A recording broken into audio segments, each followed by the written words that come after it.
Today I'm going to share with you a few things you want to keep in mind for your children as your family goes through a divorce.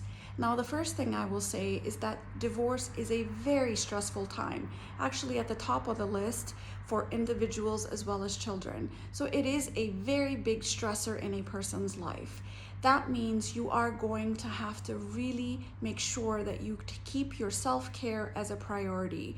This is actually it's paramount for the journey ahead, because if you are well, then you are going to be able to do this well, and you're going to be able to care for your children well, and that's going to be very, very important, as there are going to be so many changes that come up.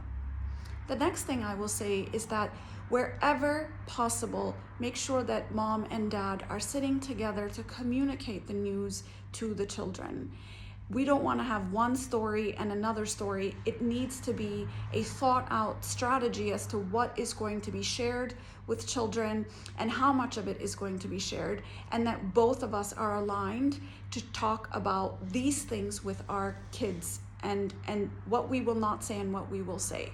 Now, when it comes down to communication, you really want to be clear, you want to be honest, and you want to be developmentally appropriate. You don't want to go into the details of why is it that you're getting divorced and he said this and I said that.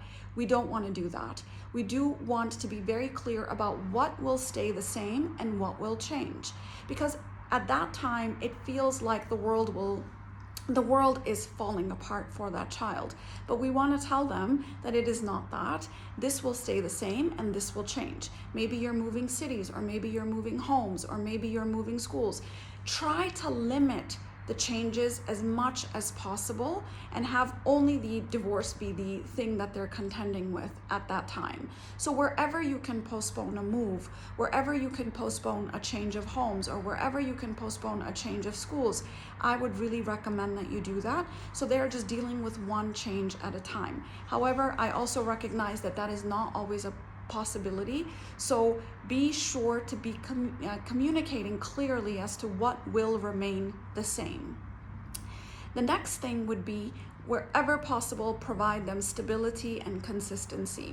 Now, this could be that every summer they went to grandma's house. Try to go to grandma's house this summer as well. Or every summer you guys went to a trip. Try to do that trip as well. So wherever possible, try to provide as much consistency and stability. Now, the people in the trip might be a little bit different. Maybe it's the aunt that comes, or maybe it's the grandma that comes, and it's not the two mom and dad together, but wherever possible, you want to provide that. Now, when I talk about consistency, I'm also saying that it's in the schedule.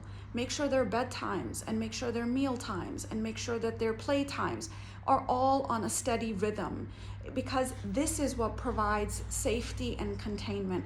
Wherever there is rhythm and predictability and consistency, there will be a sense of safety, and they will not feel so vulnerable, because they will know that, okay, maybe I don't have an idea of what's happening with my life, but I do know what I'm doing today, and I do know what I'm doing tomorrow.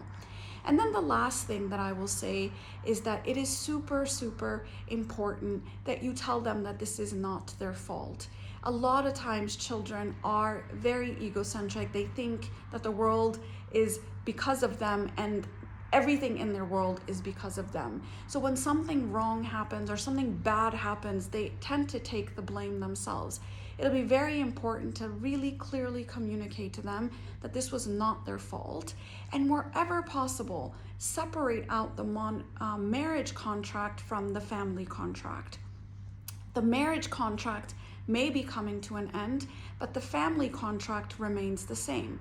So wherever possible, that means you have the same, you attend the same birthday parties, or you attend graduations, or you attend their major milestones in their lives, and you say, we will both be here because we are still your family. We are no longer married. We will no longer live in the same house, but we will be a family still because we are bound to each other this way. And so we are going to show up for each other in this way. And I've seen this done many times. I've seen the good divorce where they separated out the marriage contract from the family contract.